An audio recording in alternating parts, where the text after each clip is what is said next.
Hi friends, welcome to Rani's kitchen. ഇന്ന് നമുക്ക് എല്ലാവർക്കും വളരെ ഇഷ്ടമുള്ള മുളക് ബജി എങ്ങനെയാണ് ഉണ്ടാക്കുന്നത് നോക്കാം. അതിന് മുമ്പായിട്ട് എൻ്റെ ചാനൽ ഇതാദ്യമായിട്ട് കാണുന്നവരുണ്ടെങ്കിൽ ഒന്ന് സബ്സ്ക്രൈബ് ചെയ്തേക്കണം. അതിൻ്റെ കൂടെ ബെല്ലൈക്കൺ ക്ലിക്ക് ചെയ്യണം. ബെല്ലൈക്കൺ ക്ലിക്ക് ചെയ്ത ശേഷം ഓൾ എന്ന ഓപ്ഷനിലും കൂടെ ക്ലിക്ക് ചെയ്തേക്കണം. ഇനി നമുക്ക് മുളക് ബജി ഉണ്ടാക്കാം. മുളക് ബജി ഉണ്ടാക്കാനായിട്ട് ഞാനിവിടെ കുറച്ച് ബജി മുളക് എടുത്ത് വെച്ചിട്ടുണ്ട്. ഇനി ആദ്യം നമുക്ക് ഈ മുളകൊന്ന് കീറിയിട്ട് അതിനുള്ളിലുള്ള അരിയൊന്ന് എടുത്ത് മാറ്റാം.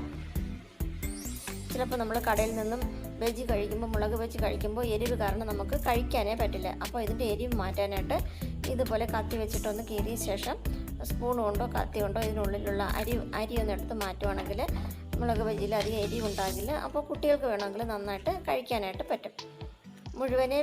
മുളക് മുഴുവനെ ഇട്ടിട്ടാണ് ബജി ഉണ്ടാക്കുകയാണെങ്കിലാണ് ഇങ്ങനെ അരിയെടുത്ത് മാറ്റേണ്ടത്. ഇനി അതല്ല, മുളക് രണ്ടായിട്ട് കീറിയിട്ടാണെങ്കിൽ കീറിയ ശേഷം അരിയെടുത്ത് മാറ്റിയാൽ മതി. മുളക് എങ്ങനെയാണ് കീറിയതെന്ന് കാണിക്കാം. ഇതുപോലെ കത്തി വെച്ചിട്ട് അതിൻ്റെ തണ്ട് ഭാഗത്ത് നിന്ന് വെച്ച് തന്നെ കീറിയെടുക്കണം. ഇതുപോലെ നീളത്തിൽ കീറിയെടുക്കണം. ഇങ്ങനെ കീറിയിട്ട് ബജി ഉണ്ടാക്കുകയാണെങ്കിൽ അരിയെടുത്ത് മാറ്റാനായിട്ട് നല്ല എളുപ്പമായിരിക്കും. പിന്നെ ബാറ്റർ നന്നായിട്ട് മുളകിൽ പിടിച്ചിരിക്കുകയും ചെയ്യും. ഇതുപോലെ ചെയ്യാം. അതല്ല, വലിയ മുളകാണെങ്കിൽ കുറുകെ രണ്ടായിട്ട് കീറിയ ശേഷം ബജി ഉണ്ടാക്കാം. ചെറിയ മുളകാണെങ്കിൽ മുഴുവൻ ഇട്ട് ബജി ഉണ്ടാക്കാം. ഇനി എരിവ് വേണമെങ്കിൽ അരി എടുത്ത് മാറ്റാതെ തന്നെ ഉണ്ടാക്കാം.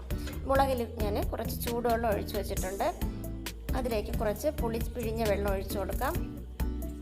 1/2 ടീസ്പൂൺ ഉപ്പും കൂടെ ചേർത്തിട്ട് നന്നായിട്ടൊന്ന് മിക്സ് ചെയ്ത് ഒരു 10 മിനിറ്റ് ഇതുപോലെ ഒന്ന് വയ്ക്കാം. അപ്പോൾ മുളകൊന്ന് ചെറുതായിട്ടൊന്ന് വാടി കിട്ടും.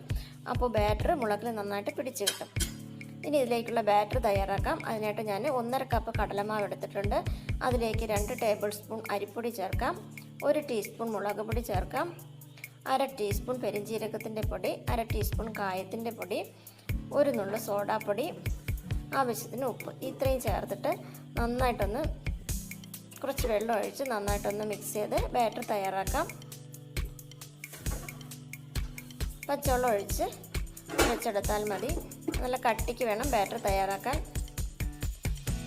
ബാറ്ററിന് വെള്ളം കൂടി പോവുകയാണെങ്കിൽ മുളകിൽ പിടിച്ചിരിക്കില്ല. അപ്പോൾ ബാറ്റർ നല്ല കട്ടിയായിട്ട് വേണം തയ്യാറാക്കാൻ.